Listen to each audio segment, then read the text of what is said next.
education. Let's move on and focus on India-China relations. And we're going to look at two issues today. China has halted its specialty fertilizer shipments to India in the last 2 months while continuing its exports to other nations.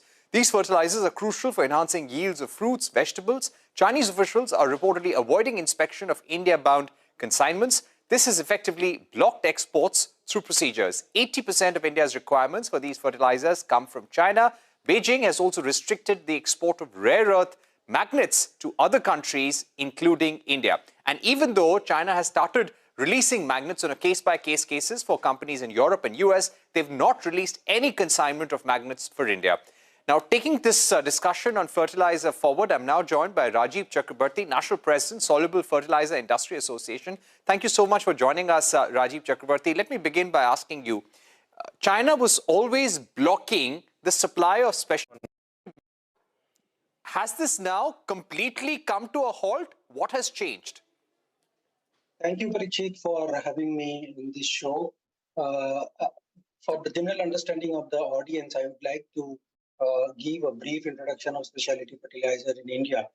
Specialty fertilizer is different from the subsidized fertilizer. In India, fertilizers are governed by Fertilizer Control Order. There are two categories of fertilizer. One is subsidized fertilizer. In this category, there are products like urea, DAP, SSP, and all. For these products, India is self-sufficient. For the specialty fertilizer, which is non-subsidized, there are four categories of fertilizers. One is soluble fertilizer, which is the primary nutrient supplier, the organic fertilizer, micronutrients, and biostimulants. For these fertilizers, we are dependent on external sources. India started using water-soluble fertilizer in 1993.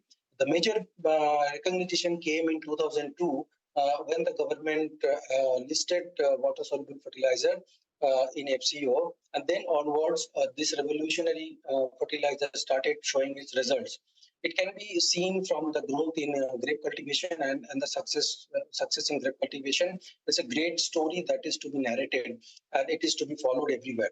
Now, the specialty fertilizers are some fertilizers which are actually replacing the subsidized fertilizers.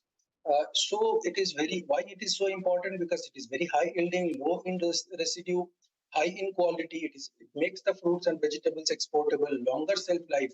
It is very nutrient rich, and above all, it is highly profitable for the farmers. Yes, you are correct. Right. China has been putting ban on restrictions or delaying consignments for quite some time. We as an association have been negotiating with the CCPIT and other organization in China to get the supply sources stable. This time China has restricted it in a different mode, and it is very sudden. So consignments are not coming to Indian ports. Okay. Have you taken this up with the Indian government so far? Can we also link it to the rare earth magnet issue? China, for the last 3 to 4 months, is not releasing rare earth magnets to India. This is a worldwide policy, but in India's case, they're not giving licenses at all. Have they stopped fertilizer, specialty fertilizer exports to all nations, including India, or here there is a specific treatment for India itself? Earlier, there was delay for all nations, but this time, some consignments are going to other nations, but not to India. They have not issued any written explanation for this, but we have understanding that this CIQ arrangement, which is inspection arrangement in China, which is not getting approval from the Chinese authorities.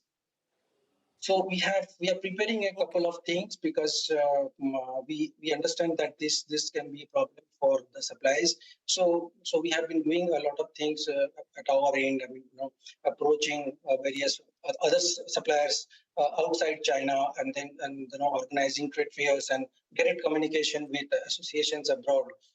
We are also contacting the embassies, Indian embassies overseas. They are also helping us. Rajib Chakraborty, what I'd also like to understand from you, how badly are we getting impacted with the absence of these specialty fertilizers from China, which are the particular sectors within India's agricultural framework which are getting directly impacted, where production could be impacted in the next few months?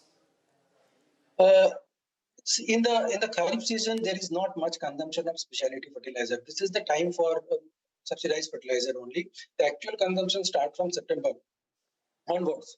We have 3-4 months where there will be not much consumption.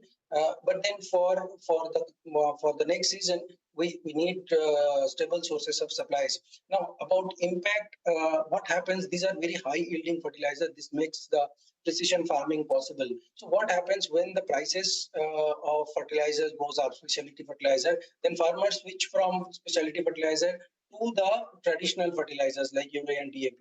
This process actually decreases the yield. When the yield is decreases, obviously the prices of vegetables and fruits goes up. I think this has happened in the past also, and this was one of the reasons why these tomato prices increased in 2024. The impact is like that only. All right, so there could be a possible price increase because of low crop yields. And let's see how things will turn out over the months to come. Thank you very much, Mr. Chakraborty, for joining us